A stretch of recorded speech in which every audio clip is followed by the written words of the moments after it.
Hi, everyone. Whatever you're doing right now, stop for just a few minutes and sit with me. Because today's story is not just another motivational story. It may completely change the way you look at your own mind.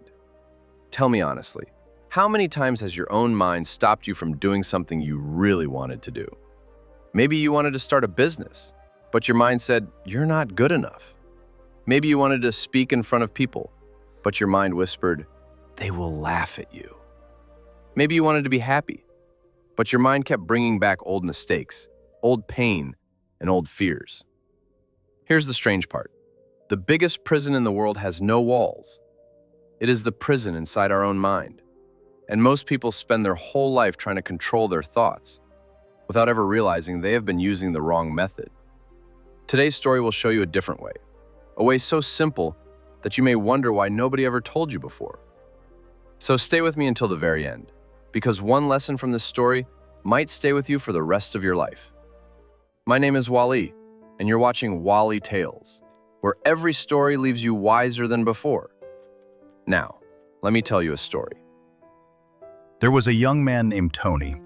Tony was only 23 years old, but he always looked tired, not because he worked too much, not because he didn't sleep. He was tired because his mind never rested. Every morning before his feet touched the ground, his thoughts were already running. What if today goes wrong? What if people don't respect me? What if I never become successful? Every small problem became a huge disaster inside his head. If someone didn't reply to his message, he thought they hated him. If he made one small mistake, he believed he had ruined everything. If someone else succeeded, he secretly felt he was falling behind. His body was young, but his mind felt old. One afternoon, Tony decided to leave the noisy town and walk toward a quiet hill outside the village. He didn't know why, he just wanted silence. As he climbed higher, the sound of people slowly disappeared.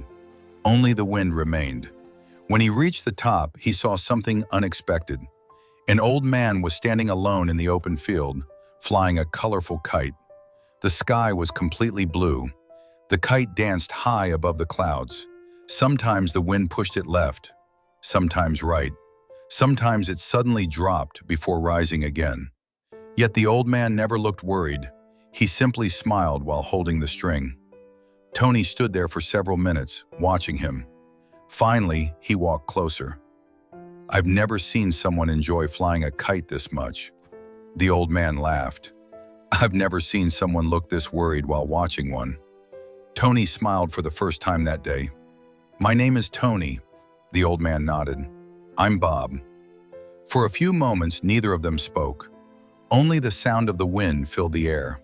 Then Tony quietly asked, "Can I ask you something?" Bob looked at him.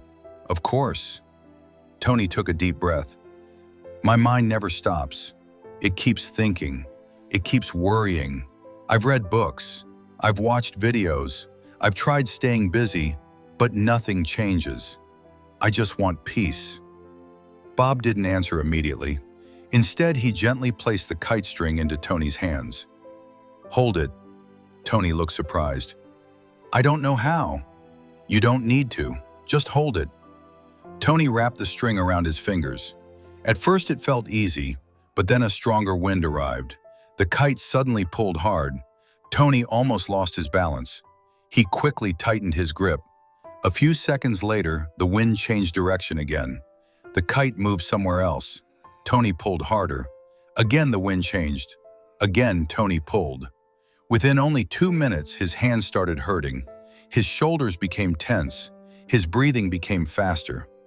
Bob quietly watched him. Then he asked, "Why are you fighting the wind?" Tony looked confused. "I'm trying to control the kite." Bob smiled. Are you? Tony looked up. The kite was moving wildly. No matter how hard he pulled, it still danced with the wind. Bob slowly took back the string. His hands looked completely relaxed.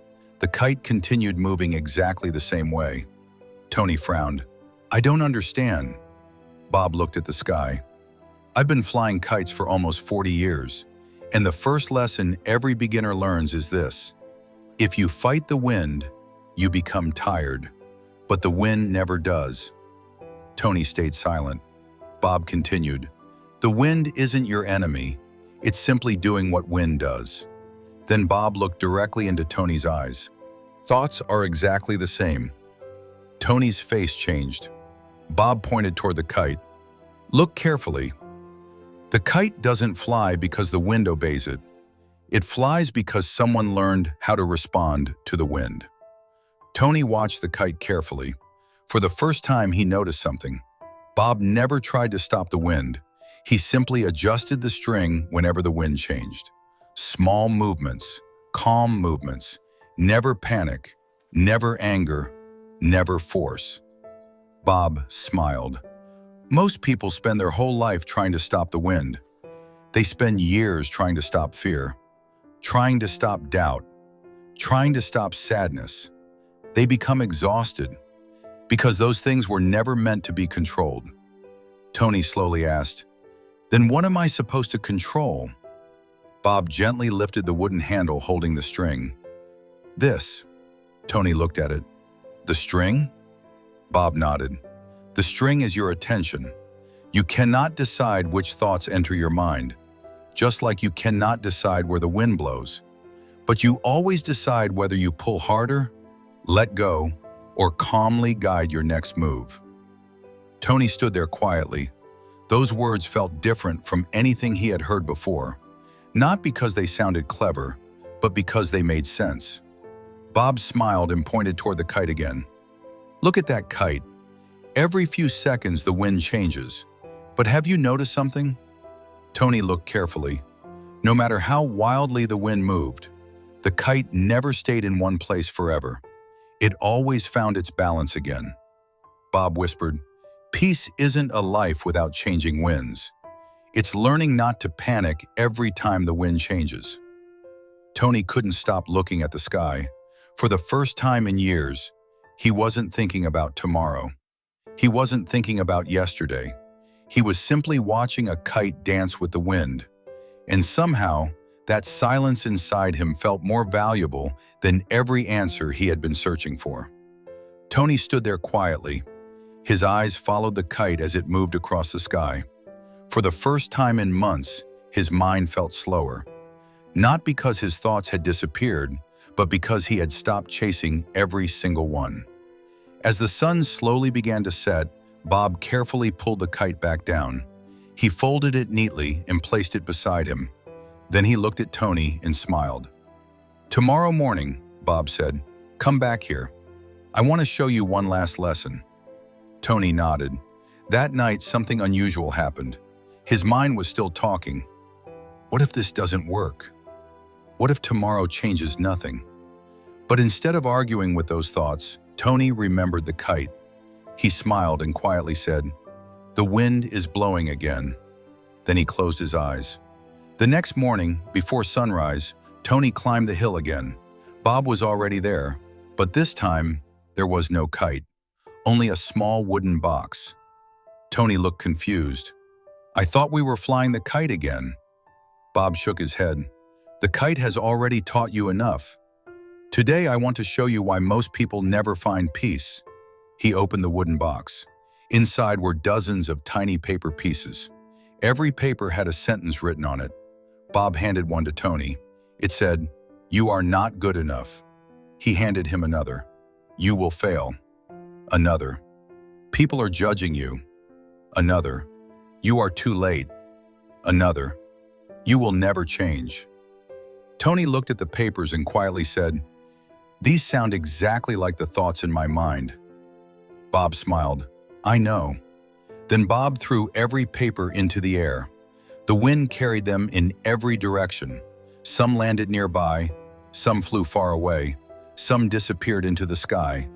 Bob asked, "Can you catch all of them?" Tony laughed. "Of course not. There are too many." Bob nodded. "Yet that is exactly what people do every day. They run after every negative thought. They chase every fear. They argue with every doubt. And by the end of the day, they are exhausted." Tony slowly looked around. The papers had already disappeared. Bob picked up one last piece of paper from the box. It was completely blank. He handed it to Tony. "What is written on it?" "Nothing." Bob smiled. "Exactly. Every morning your day begins like this blank paper. But before breakfast, fear writes something, doubt writes something, regret writes something, other people's opinions write something.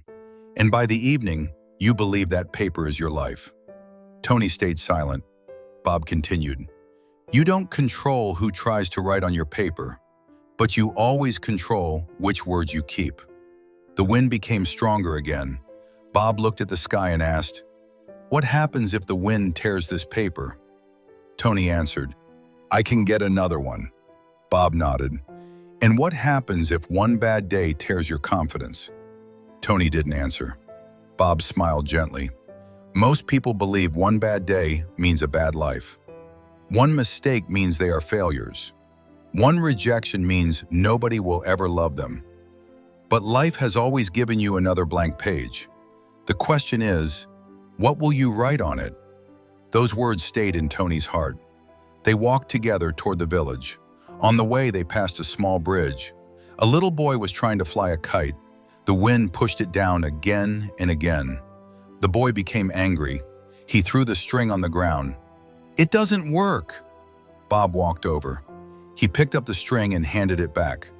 "The wind isn't against you. It simply doesn't know where you want to go." The boy tried again. This time he stayed patient. The kite slowly rose higher. His face lit up with a smile. As they continued walking, Tony quietly asked, "Bob, will negative thoughts ever disappear forever?" Bob smiled. "No." Tony looked disappointed. Bob continued, "And that's good." Tony looked confused. "Good?" Bob nodded. "Fear reminds you to be careful. Doubt reminds you to prepare. Pain reminds you to grow. The problem isn't that these thoughts exist. The problem begins when they become your leader." He stopped walking and pointed at Tony's chest. "Your thoughts can give advice, but they should never become your boss." Tony had never looked at it that way before. For years, he had allowed every fearful thought to make every decision. He wasn't living by his values. He was living by his fears. Months passed. Tony slowly changed. Whenever fear appeared, he no longer asked, "How do I make this thought disappear?" Instead, he asked, "Does this thought deserve my attention?"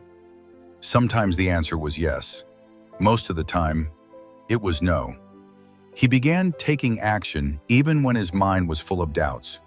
He applied for opportunities he once avoided. He spoke to people without overthinking every word. He accepted mistakes without calling himself a failure. His life didn't become perfect. Some days were still difficult. Some nights were still heavy. But one thing had changed forever. His thoughts no longer decided the direction of his life. He did. 1 year later, Tony returned to the same hill. The wind was blowing just as strongly as before, but Bob was nowhere to be seen. Only one kite rested against a tree. Tied to its string was a small note. Tony opened it. It read, "The wind never changed. You did." Tony smiled. He picked up the kite, he held the string, and without fear, he let it rise into the open sky. As he watched it dance with the wind, he finally understood Bob's greatest lesson. Freedom does not come when your mind becomes silent. Freedom comes when your mind is noisy, but your heart still knows which direction to go. Now, before this story ends, I want to ask you something personally. How many dreams have you delayed because of one fearful thought? How many opportunities have you missed because your mind convinced you that you were not ready? How many beautiful days have you lost worrying about days that never even came? Remember this, your mind will always create wind. Some days it will be gentle, some days it will become a storm. You cannot stop it, but you can always decide how tightly you hold the string. From today, don't waste your energy trying to control every thought. Instead, learn to control your next decision. Because your future is not built by your thoughts, it is built by the actions you choose despite them. Tonight, before you sleep, ask yourself just one question. Am I holding the string or is the wind holding me? The answer of that question may change the rest of your life. If this story gave you a new way to think, then subscribe to Wali Tales because every story here is created to help you become stronger, wiser, and more peaceful, one lesson at a time. Until my next story, take care of your heart, protect your peace, and never forget. The strongest people are not the ones with quietest minds. They are the ones who keep moving even when the wind refuses to stop.